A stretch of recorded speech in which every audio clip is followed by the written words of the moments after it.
কারওয়ান বাজার থেকে চুরি হয়েছে 21 টেলিভিশনের একটি গাড়ি। মঙ্গলবার মধ্যরাতে জাহাঙ্গীর টাওয়ার সংলগ্ন বিটিএমসি ভবনের সামনে থেকে গাড়িটি চুরি হয়। এই ঘটনায় তেজগাঁও থানায় মামলা করা হয়েছে। রিপোর্ট খুরশিদ আলমের। মঙ্গলবার রাতে পাম্প স্টেশন থেকে সিএনজি ভরে টয়োটা করোলা ওয়াগন মডেলের ঢাকা মেট্রো গ 141407 গাড়িটি রাখা হয় বিটিএমসি ভবনের সামনে। পরে রাত 4টার দিকে গাড়িটি এখান থেকে চুরি হয়ে যায়। প্রত্যক্ষদর্শীরা জানান, লুঙ্গি পরা মধ্যবয়সী এক ব্যক্তি গাড়িটি নিয়ে শাহবাগের দিকে চলে যায়।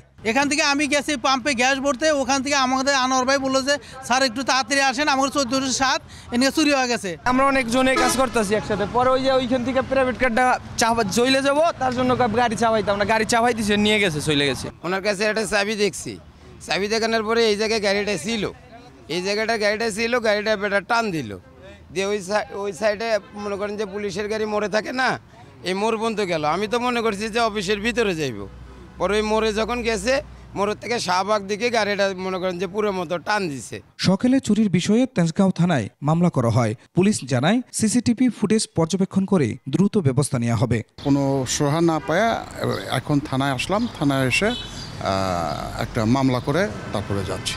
যখনই আমরা অভিযোগ পাই মোবাইল ফোনের মাধ্যমে, তখনই আমরা টহল টিমকে জানানো হয়েছে এবং তারাও চেষ্টা করছে। তারপরে আপনারা এখন অভিযোগ দিলেন, অভিযোগের প্রেক্ষিতে আর কি আমরা পরবর্তী আইনগত ব্যবস্থা গ্রহণ করব। বিষয়টি জানানোর পর রাতেই অভিযানে নামে পুলিশ। খুরশিদ আলম, 21 টেলিভিশন।